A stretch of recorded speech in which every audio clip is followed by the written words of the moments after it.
सासंग जी प्यार से बोलना जी। धन निराकार जी। जो बोले तिस बलिहार। धन निराकार जी। सतगुरु सैन साहब बूटा सिंह जी महाराज की जय। जो बोले तिस बलिहार। धन निराकार सतगुरु जी। सैन साहब मेहताब सिंह जी महाराज की जय। जो बोले तिस बलिहार। धन निराकार जी। सतगुरु सैन साहब लक्ष्मण सिंह जी महाराज की जय। जो बोले तिस बलिहार। धन निराकार जी। सतगुरु सैन साहब प्रीतमनाथ जी महाराज की जय। जो बोले तिस बलिहार। धन निराकार जी। सर्व संत समाज की जय। सासंग जी प्यार से बोलना जी। धन निराकार जी। आज सासंग जी एक विशेष विषय के ऊपर चर्चा करेंगे जो आप जगह जगह सत्संगों में सुनने को मिलता है और अपने धार्मिक ग्रंथों में हम लोग पढ़ते हैं, जिसको कहा जाता है कि हमने भवसागर से पार जाना है। मेरे ख्याल में हमने पहले ये समझना है कि भवसागर होता क्या है। पहले हम समझेंगे कि भवसागर क्या होता है, फिर ही हम ये देखेंगे कि उससे पार कैसे जाया जाता है। तो सीधा सीधा मैं आपको ये बताना चाहूँगा कि जो भवसागर होता है वो कोई ऐसी कोई नदी नहीं होती, कोई ऐसा तालाब नहीं होता जिसको हमने पार करना है।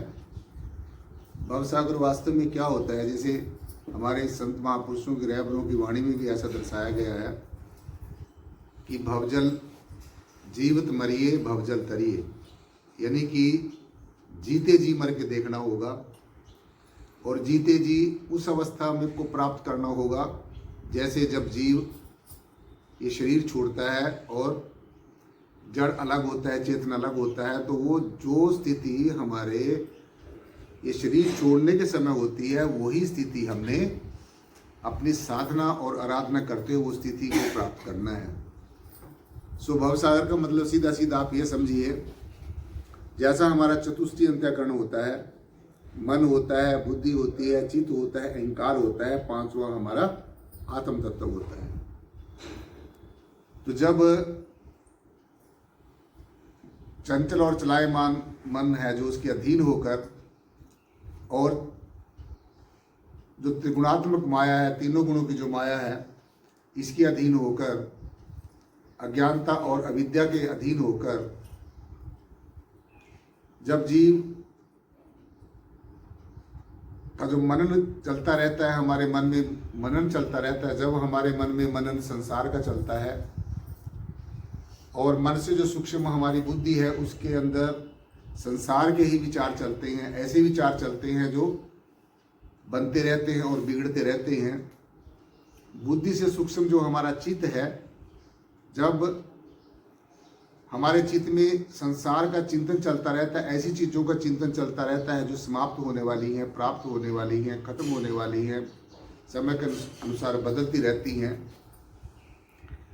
या फिर जब हमें संसार की किसी उपलब्धि का, किसी उपाधि का, किसी चल और अचल माया का जब हमें सूक्ष्म रूप से अहंकार हो जाता है, तो ये सारे का सारा जो मैंने आपको बताया है, ये सारे का सारा जो है, ये जब मन में संसार का मनन हो, बुद्धि में संसार का विचार हो, चित्त में संसार का चिंतन हो और सूक्ष्म रूप से हमारे अंतर में अहम हो, अहंकार हो, तो ये समझ लेना कि हम अभी भव सागर के अंदर फंसे हुए हैं। तो जब जीव इस तरह की प्रवृत्ति बना के शरीर के अंदर रहता है तो ये समझो उसका जन्म और मरण कभी भी समाप्त नहीं हो सकता है। सो आध्यात्मिक भाषा में गुरमत लाइन में इसी को ही भवसागर बताया जाता है कि ये ही भवसागर है और जब तक जीव इसमें डूबा रहता है तो समझो वो भवसागर में ही डूबा रहता है। इसलिए ये हमने अच्छी तरीके से समझ लेना चाहिए। जब भी हम सत्संग में आते हैं, सुमरण में बैठते हैं, तो समय ने विशेष तरह से हमने अपने मन को परमेश्वर की तरफ लगाना है और बुद्धि को परमेश्वर के विचारों में लगाना है और चित्त को परमेश्वर के चिंतन में लगाना है। तो सीधा सीधा हमने ऐसे समझना चाहिए जब हमारा जो मन है, चंचल और चलायमान जो मन है, ये हमारे अंदर एक ऐसा इंस्ट्रूमेंट है साथ संगत जी, और इस मन को आत्मा का बिगड़ैल बेटा भी कहा गया। जैसे एक माता पिता का एक बच्चा होता है, माता पिता उसको कुछ भी कहते रहे, उसने अपनी मनमानी करनी है, उसकी बात को नहीं मानता। ऐसे ही कई लोग ऐसे भी होते हैं, सदगुरु भगवान हमें कितना भी समझाता रहे, कितना भी कहता रहे, लेकिन उन्होंने अपने वाली जो बात है, उनका जो मन है, वो शिष्य के और गुरु के बीच में मन खड़ा हो जाता है जब आके, तो फिर वो सदगुरु भगवान की तरफ उसका ध्यान नहीं होता, वो भी अपनी मनमानी करना शुरू। तो इसलिए अब हमें ये है कि हम इस मन के दायरे से कैसे बाहर निकले। मन के दायरे से बाहर निकलना इतना आसान नहीं है जितना पढ़ने में, सुनने में, बोलने में आता है, इतना आसान नहीं है। ये बहुत मुश्किल भी है, लेकिन मुश्किल भी नहीं है जब हमारे सदगुरु का रहमो करम हमारे ऊपर हो जाए, सदगुरु की हमारे ऊपर दया मेहर हो जाए, दया भरा हाथ हमारे ऊपर हो जाए, सदगुरु हमारा मेहरबान हो जाए, तो फिर कोई भी संसार का, इस लौकिक जगत का कोई भी चीज़ ऐसी नहीं है जो मुश्किल है, वो हमें आसानी से मिल सकती है। तो इसलिए जब संसार का मनन, मन में संसार का मनन हो, ऐसी चीज़ों का मनन हो जो समाप्त होने वाली हैं, प्राप्त होने वाली हैं, समय के अनुसार बदलती रहती हैं, अपने प्रभाव को बदलती रहती हैं, स्वभाव को बदलती रहती हैं, जिनमें परिवर्तन आता रहता है, ऐसी चीज़ों का जब हमारे मन में मनन चलता रहेगा, हमारे मन में संसारिक रिश्ते, नातों, सगे संबंधियों का जब तक मनन चलता रहेगा, संसार के जो आकर्षण है, विकर्षण है, संसार की चीज़ों की तरफ हमारी जब तक अटैचमेंट रहेगी, तो ये समझो अभी हमारा मन संसार में रत है। और जब बुद्धि में संसार के विचार चलते रहेंगे, चित्त में संसार का चिंतन चलता रहेगा, तो ये समझो अभी हम भव सागर में ही फंसे हुए हैं। तो अब इससे निकला कैसे जाए? तो जैसे मैंने बताया कि हमने अपने सदगुरु भगवान के आदेश उपदेश की बखूबी पालना करते हुए, समर्पित और शरणागत भाव से उनकी शरण में रहते हुए, संसार में रहते हुए, हमने आहिस्ता आहिस्ता धीरे धीरे इस मन को संसार की तरफ से मोड़कर इसका जो रुख है वो निराकार की तरफ करना है। और अपनी बुद्धि, जो हमारी बुद्धि हर समय संसार के विचारों में फंसी रहती है, इस बुद्धि को हमने संसार की तरफ से हटाकर, संसार की बातों को हटाकर, संसार की बातों से निजात पाकर, छुटकारा पाकर, हमने अपनी बुद्धि को ज़्यादा से ज़्यादा अगर हमने कोई विचार करना है तो वो भी परमेश्वर के बारे में करना है, ताकि हमारी बुद्धि संसार की बजाय परमेश्वर के बारे में विचार करे। तो जब हम परमेश्वर का मनन करेंगे, परमात्मा का मनन करेंगे, सदगुरु को याद करेंगे, तो ये समझो हमारा मन अब संसार से निराकार की तरफ चला जाएगा, परमेश्वर की तरफ चला जाएगा, इस ब्रह्म की तरफ चला जाएगा। यानी कि अब संसार की बजाय हमारे मन में जो मनन होगा वो निराकार का होगा। और जब हमारी बुद्धि में संसार के विचारों की बजाय, जब भी हम बैठे, जहां पर भी हम बैठे, तो ज़्यादा से ज़्यादा हमने जो विचार हैं वो परमेश्वर के बारे में विचार करें, परमेश्वर के बारे में विचार सुने। तो जब हमारी बुद्धि संसार की बजाय निराकार का विचार करेगी, उसके बाद में फिर जो चित्त की बात आती है, तो चित्त जो हमारा है, हमारे चित्त में अनायास ही संसार का और ऐसी चीज़ों का चिंतन चलता रहता है जो समाप्त होने वाली हैं, जो हमें बार बार परेशान करती हैं। तो जब आपकी ऐसी स्थिति हो, तो ऐसी स्थिति में जब ये जीव खड़ा हो जाता है, ऐसे कगार पर जब हमारा जीवन खड़ा हो जाता है, ऐसी प्रतिकूल परिस्थितियां हमारे जीवन में जब आती हैं, तो हमने अपने सदगुरु भगवान को आर्त भाव से पुकारना है, गुहार लगानी है, भी सदगुरु अब तेरे सिवाय मुझे इस अवस्था से निकालने वाला और कोई नहीं है। संसार के जितने भी हमारे संबंध है वो हमें मुसीबत में डाल सकते हैं, लेकिन वो हमें मुसीबत से निकाल नहीं सकते। तो संसार की जितनी भी आपत्तियां हैं, विपत्तियां हैं, उनसे निजात पाने के लिए, ऐसी स्थितियों से साथ संगत जी निकलने के लिए सिर्फ और सिर्फ हमारे पास एक ही तरीका है, और वो तरीका है सदगुरु भगवान को पुकारना, सदगुरु भगवान को याद करना। हम लोग तो देखिए, परमेश्वर ने अपनी श्रेष्ठ संतान हमें बनाया है, मनुष्य को अपनी श्रेष्ठ स्थान बनाया है, और ये जो मनुष्य है ये परमेश्वर का श्रेष्ठ बेटा है, श्रेष्ठ संतान है और ज्येष्ठ संतान है।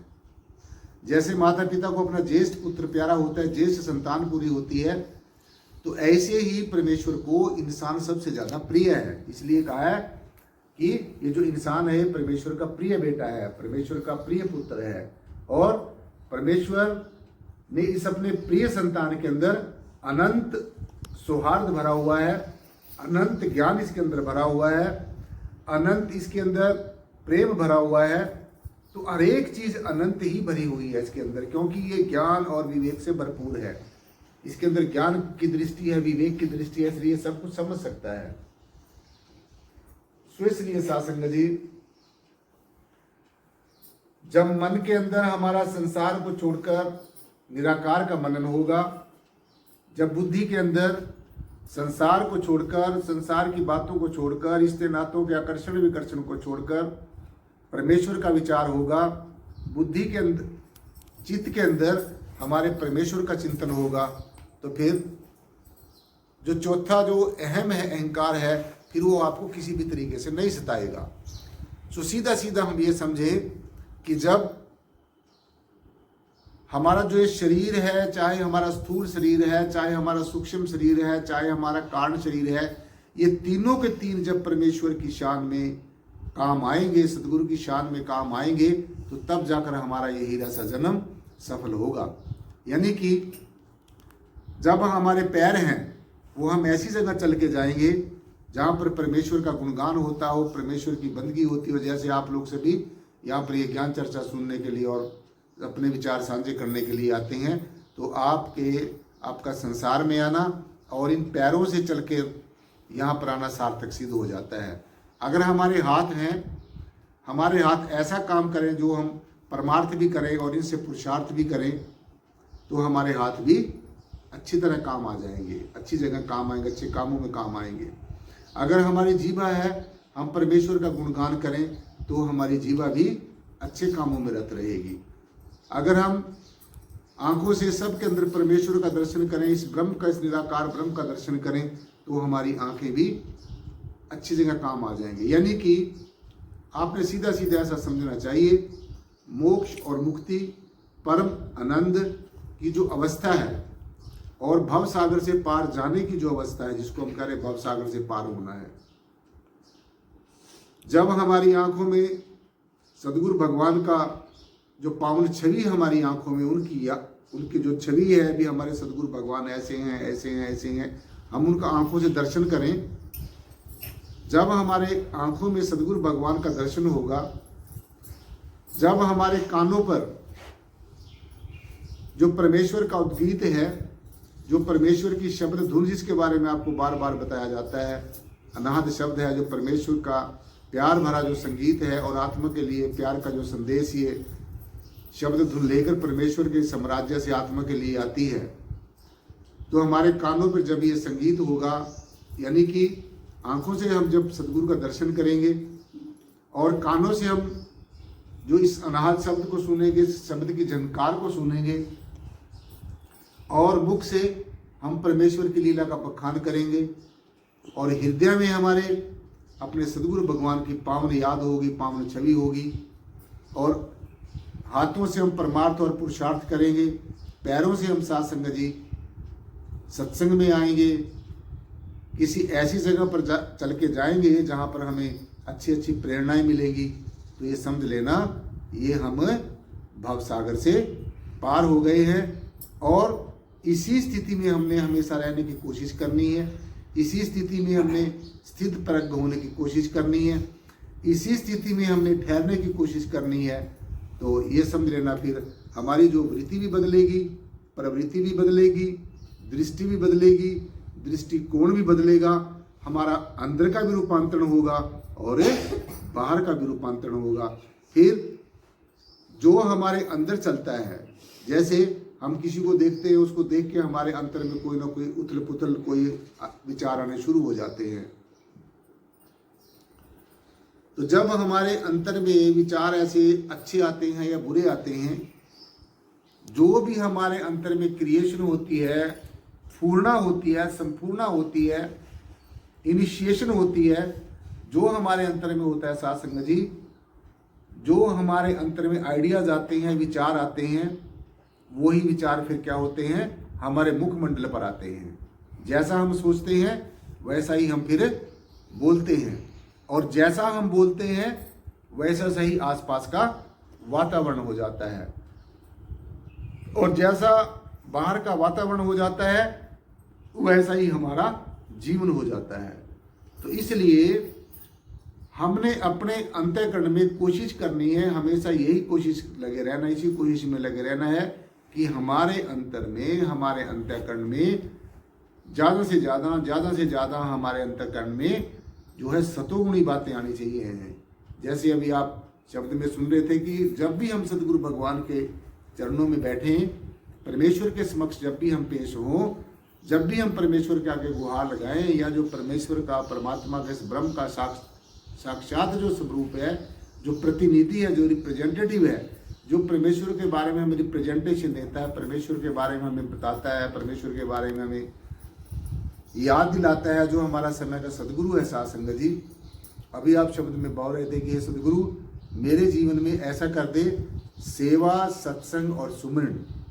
देखो लिखने वाले ने क्या लिखा है, वो संसार की चीजें भी मांग सकता था, लेकिन उसने संसार की कोई भी चीज ऐसी नहीं मांगी है। उसने सदगुरु भगवान के आगे यही गुहार लगाई है कि सदगुरु मेरे ऊपर ऐसा रहमो कर्म कर, ऐसी मेरे ऊपर दया कर, ताकि मेरे जीवन में सत्संग हो, सुमिरन हो और सेवा हो। तो ये जो तीन जो महामंत्र हैं जीवन के, तीन जो सूत्र हैं, सत्संग, सेवा और सुमिरन, जिसके जीवन में ये तीनों की तीन चीजें हैं साथ संगत जी, तो उसका जीवन तो निश्चय ही जो है कृत होगा, उसके जीवन का निश्चय ही उद्धार होगा। क्योंकि सत्संग में आकर ही हम परमेश्वर की बंदगी करना सीखते हैं, सत्संग में आकर ही हम परमेश्वर के बारे में जानना शुरू करते हैं। सत्संग बिन भाव न उपजे, बिन भाव न भक्ति होए तेरी। जब तक जीव सत्संग में नहीं आएगा तब तक उसके अंतर में सतोगुणी भाव नहीं पैदा होंगे, और जब तक सतोगुणी भाव नहीं पैदा होंगे तब तक उसके जीवन में जो भक्ति है वो कभी भी नहीं आएगी। और जब तक हमारे जीवन में भक्ति प्रकट नहीं होगी तो तब तक परमेश्वर की तरफ जाने का हमारा रुझान नहीं होगा। तो इसलिए साथ संगत जी ये हमने भली बात सोचना चाहिए।